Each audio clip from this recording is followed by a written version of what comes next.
ว่าซั่นว่านี่เจ้าของได้ฝันเห็นก่อนบ่ว่าซั่นน่ะแต่ว่าฉันฝันจังซี่นี่มันมักจะเป็นมีพวกคันเฮาฝันเห็นหัวมันเป็นตัวขอเนาะค่ะมันก็เป็นงูนี่เฮาก็เคยตีในนามใบเจ็ดมันก็เข้าเจ็ดอยู่นี่แหมก็ได้ก็เลยตัวขอที่มันเป็น2เด้ติ72นี่เจ้าก็สม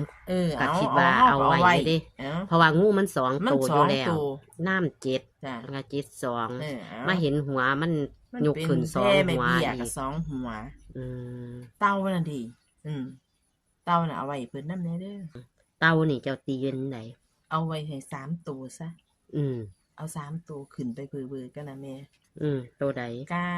2 7เอาหันหัวหัวเด้หัวลงก็62แล้วเนาะเฮาก็ยังให้แล้วติจ้ะหันหัวลง92แม่นี่แล้วว่าติมาหันหัวลงว่าติจ้ะ